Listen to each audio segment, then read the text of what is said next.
राष्ट्रपिता महात्मा गांधी हमारे देश के ही नहीं बल्कि संपूर्ण मानव जाति के नेता थे।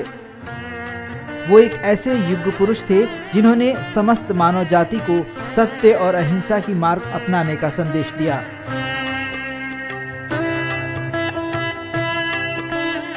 देश को अंग्रेजों से गुलामी से मुक्त कराने वाले गांधी जी फुटबॉल प्रेमी भी थे।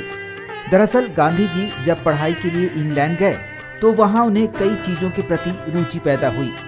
फुटबॉल से भी वे वहीं परिचित हुए। हालांकि कानून की शिक्षा हासिल करके गांधी जी भारत लौट आए। इसके बाद एक मुकदमे के सिलसिले में उन्होंने दक्षिण अफ्रीका जाना पड़ा। दक्षिण अफ्रीका में उन दिनों रंगभेद जोरों पर था, जिसे देखकर गांधी जी को रहा नहीं गया और फिर उन्होंने रंगभेद के खिलाफ अहिंसक आंदोलन की शुरुआत की। इसी दौरान वहां उन्होंने देखा कि वैसे लोग जो अपेक्षाकृत कम पैसे वाले हैं, उनके बीच फुटबॉल बहुत लोकप्रिय है। यह देखकर इस खेल के प्रति उनकी पुरानी रुचि जग गई। उन्हें यह भी लगा कि इस खेल से जुड़कर हर लोगों के बीच अंग्रेजों के अत्याचारों के खिलाफ अहिंसक विरोध की अपनी नीति का वे प्रचार कर सकते हैं। इसके बाद 1896 में गांधी जी ने 3 फुटबॉल क्लब की स्थापना की। गांधी जी ने डरबन, प्रेटोरिया और जोहानिसबर्ग में फुटबॉल क्लब की स्थापना की। इन तीनों फुटबॉल क्लब को पैसिव रेसिस्टेंस सॉकर क्लब कहा जाता था, जिसका मतलब था अहिंसक विरोध करने वालों का फुटबॉल क्लब।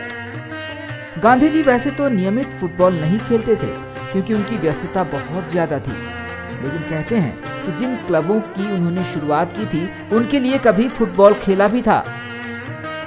वैसे वे अक्सर फुटबॉल के मैचों में जो भीड़ जुटती थी, वहां अंग्रेजों के रंगभेद कानून के खिलाफ पर्चे और पम्पलेट्स बंटवाते थे ताकि उनमें जागरूकता बढ़े और वे उनके आंदोलन से जुड़ सके।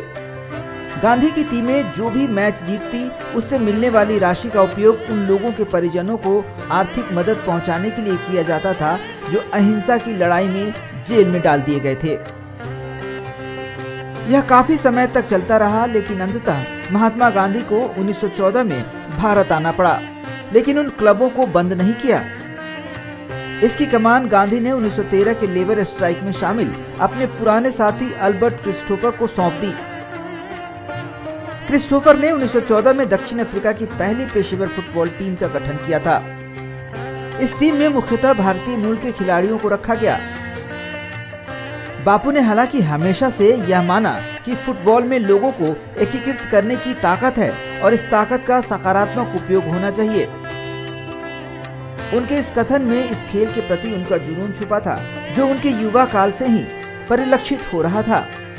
फुटबॉल की नियामक संस्था फीफा ने कुछ समय पहले अपनी आधिकारिक वेबसाइट पर एक लेख प्रकाशित किया था, जिसमें उसने गांधी जी को एक फुटबॉल लेजेंड करार दिया था। Bureau report, Ojang times.